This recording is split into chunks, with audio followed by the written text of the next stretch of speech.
You're listening to episode 14 of the Decorate Like a Design Boss podcast. And on today's episode, we'll be looking for inspiration in all the right places. We'll cover some obvious places to find inspiration, as well as some places you might never have thought of. Let's get going as I help you explore over here, over there, inspiration everywhere. Welcome to Decorate Like a Design Boss, a podcast for design lovers who want to create beautiful spaces in their very own homes.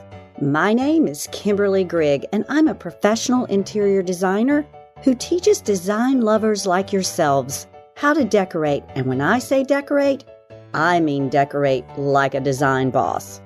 If you're ready to create a space that your family loves and your neighbors can't stop raving about, well, buckle up, honey, because it's time to design. Well, hello, my special design-loving friends. I can hardly believe we are already up to episode 14 on our little podcast, which is especially designed for people like you who love interior design and want to gain more knowledge and confidence about being their own interior designer in their own spaces.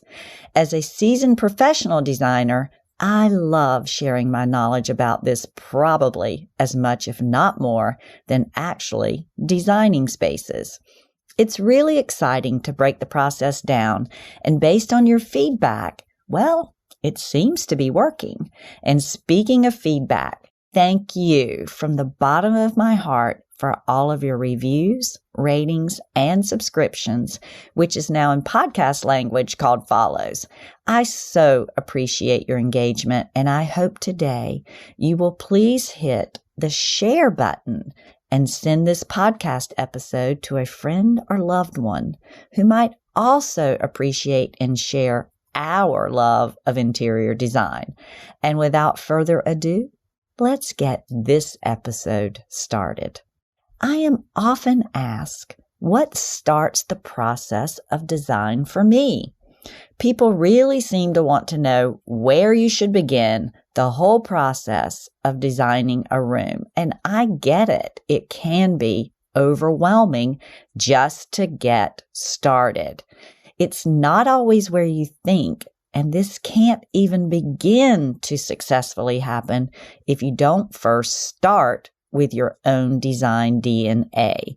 You can discover yours and your personal design style on episodes 1, 2, and 3 of this podcast. But when we've completed this, it is important to have an easy and attainable starting point. So many times people will call me and say, "Can I just pay you for a paint consultation?" To which I will reply, "So you already have all of your furniture, your rugs, your draperies, all of these elements, right?" And they will say, "No, I just need a paint color that will work no matter what I decide to do." Well, I say at this point, it just doesn't work like this, at least not for me. And I encourage you to not let this be your inspiration. Instead, I encourage anyone to start the design process with inspiration. They will reply, "Well, Kimberly, that's good for you because you do this every day. But where do you get that inspiration?" Now, this is a good starting place. These are my top places to gather inspiration. Some are rather obvious, and some are a bit more obscure. First, nature. Take a walk. What seems beautiful to you? As an artist, which I also am, we really have to be able to look and see. When someone is designing a space, it is important to be really aware of things that make you feel good and or things that feel beautiful, or from things that stir any kind of emotion. If you take a walk, any walk, through a neighborhood, down a wooded path, on the beach, through the mountains, etc., I encourage you to start taking note of what you find particularly moving. Is it the architecture of the homes in a neighborhood? Is it the landscaping? Is it the sound of the water? Is it the beautiful blooming flowers? Perhaps you love the sound of the birds. Perhaps you love the shape of the trees. If you are keeping a style file, which I highly encourage, it's a journal which contains all of your information about your style and your decor plans. And if you want to know more about how to do this and what this actually means, well, then you do need to go back to episode 3, and it's all explained there and in detail. Taking an inspiration walk can be quite meditative.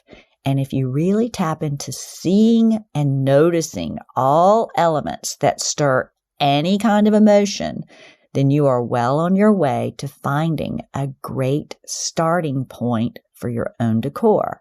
It's important to know that inspiration is everywhere, and it's definitely different for everyone. One person might love and see green foliage and know that they want green represented in their homes. And another might look at the green foliage and see the textured bark on trees. It's all good, and it's all what personally resonates with you as an individual. Another place that you can be inspired is in your own closet. Walk into your closet. Are there shapes and or colors that speak to you? Obviously there are, or you wouldn't have purchased the garments that are in there in the first place. Discover or reimagine or rediscover your personal favorites. What notes can you take from those garments? Use your wardrobe as a hint and as inspiration for decorating your home. Go to a museum. Art can be also inspiring, and I have created entire rooms just from using the mood, the style, and the color scheme in a beautiful piece of art. Of course, if you don't want to go to a museum, well, you can purchase a piece of art that can be your jumping off point for the beginning of your decor scheme. China patterns. China patterns can also be inspiring. I have had many a client who had a China pattern that they either inherited or that they chose as their bridal registry. If they indicate at all that they have a particular affection for the China pattern, I'll use it as inspiration in some way, whether it's the flavor and style of the space or whether it's the color represented there or all of the above. The main thing is that China can serve as unexpected inspiration. Travel is probably the biggest inspiration for me. One of my most memorable trips was attending a conference in Palm Springs. I noticed in the lobby of the hotel that I was staying in that there was a tour that you could purchase to see and visit hotel lobbies throughout the area. I asked a few of my other design friends attending the same conference if they'd like to join me, and we had the best day ever touring those lobbies. I filled an entire style file or notebook with things that inspired me.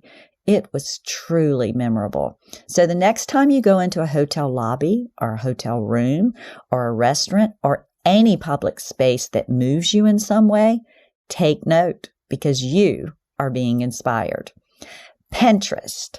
Yes, but of course, our friend Pinterest is a big source of inspiration, as is Houzz, Instagram, and other social media platforms who use photography to offer up various versions of inspiration.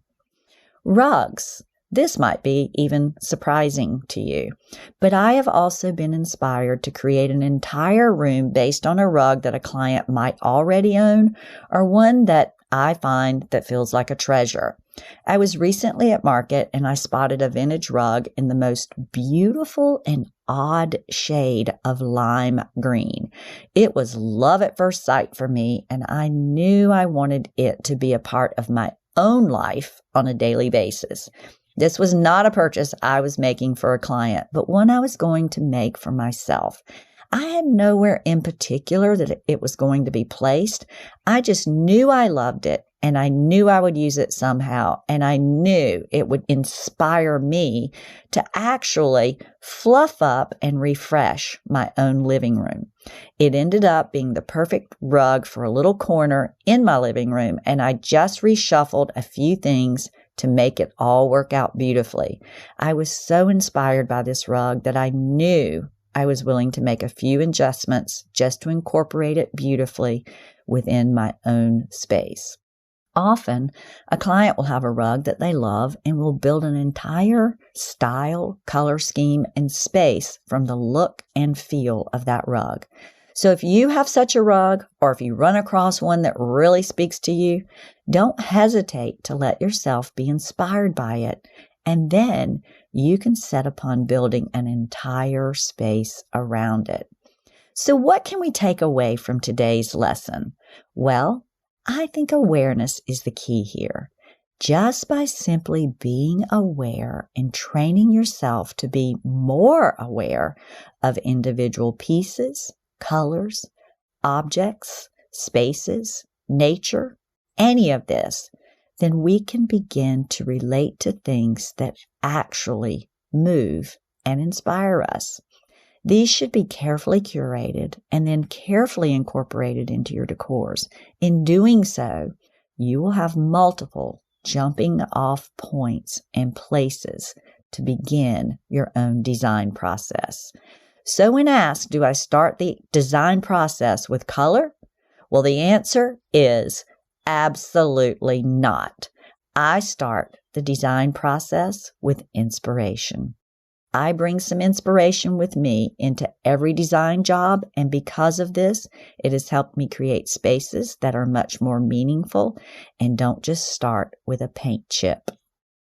I hope you found value in today's lesson. My goal for you is to become more aware, and for some homework this week, I encourage you to start your style file if you haven't already done so, and look for at least 5 things this week that you find inspiring and note them in your style file. This will certainly help you begin to identify more with who you are and what you love, no matter what stage of the design journey you are at. Remember, there is still time to enter the contest to win my infamous monkey bowl, but not much longer. He is the absolute best accessory, and I use him on almost every project, no matter what the style. 3 lucky listeners who subscribe, rate, and review the podcast will be winning one of these babies, and we are getting close to deadline. So head on over to KimberlyGreggDesigns.com/podcast launch and check out the contest rules. And hey, while you're there, sign up for my newsletter, which is a chock full of information email that drops right into your inbox weekly. So you know what I say, don't wait. Today is a great day to decorate. Hugs and kisses, and bye for now. Thanks for listening to Decorate Like a Design Boss. If you want more info on how to decorate your space like a pro, visit KimberlyGreggDesigns.com. See you next week.